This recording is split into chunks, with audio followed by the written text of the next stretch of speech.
गौ माता हमारी वात्सल्य की देवी है। हम देख रहे हैं कि गौ माता का अनादर हो रहा है। गौकशी की घटनाएं भारत में बढ़ती जा रही है। बार बार बात होती है कि गाय माता को राष्ट्र माता का दर्जा मिलना चाहिए। जिस प्रकार से मोर को राष्ट्रीय पक्षी का दर्जा मिला हुआ है, उसी तरीके से गाय माता को संवैधानिक दर्जा मिलना चाहिए। नमस्कार, मेरे साथ मुरली कृष्ण प्रभु जी है। आप पंजाबी बाग के आप इस्कॉन मंदिर से। महाराज जी, आज साध्वी ऋतंबरा दीदी जी ने गौ संरक्षण की बातें करी और इस्कॉन मंदिर भी दुनिया भर में गौ संरक्षण सनातन के प्रति लगातार काम करता जा रहा है। फिर भी कहीं ना कहीं कमी जरूर है। गौ माता का जो संरक्षण होना चाहिए, जो गौ माता हमारी वात्सल्य की देवी है। हम देख रहे हैं कि गौ माता का अनादर हो रहा है। गौकशी की घटनाएं भारत में बढ़ती जा रही है। क्या बोलेंगे? ये बिल्कुल सत्य बात है। ये सनातन धर्म के लिए एक विडंबना है कि आज जो गाय हमारी माता है, धरती हमारी माता है, उसका हम सही प्रकार से सेवा नहीं कर पा रहे हैं, बल्कि शोषण कर रहे हैं।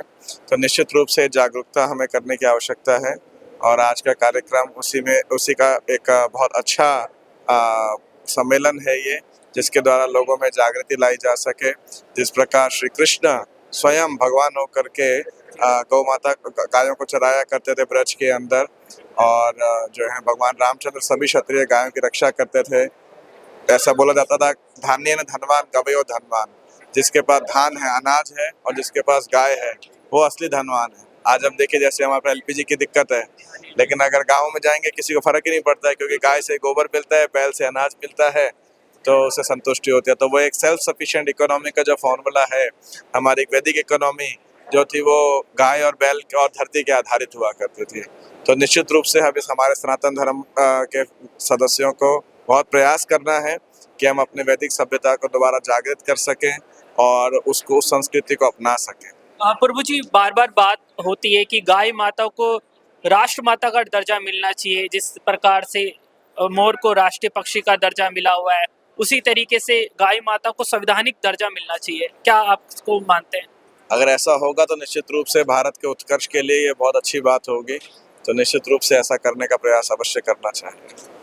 इस्कॉन पूरे दुनिया भर में हम कह सकते हैं कि सनातन को प्रसारित करने में इस्कॉन जितना योगदान किसी और संगठन का नहीं हो सकता है। भारत के अलावा दुनिया में धर्म है हमारा सनातन है, तो इस्कॉन की वजह से ही है। लेकिन जिस तरीके से हम देख रहे हैं कि बार बार बात, तमाम संत खड़े हो रहे हैं। अब आप खुद कृष्ण भगवान जी से जुड़े हुए हैं।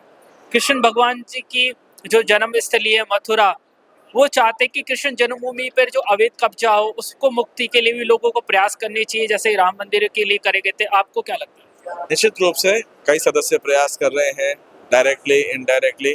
तो निश्चित रूप से हमें प्रयास करना चाहिए।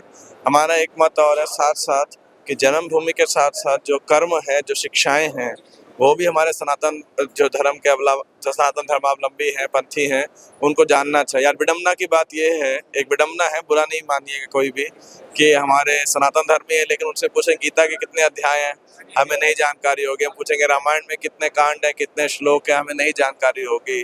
तो ये शिक्षा के केंद्र होना, वैदिक शिक्षा, सनातन शिक्षा हमारे स्कूलों के अंदर, विद्यालय में, बचपन से घरों के अंदर माँ बाप के द्वारा ये अवश्य दी जानी चाहिए।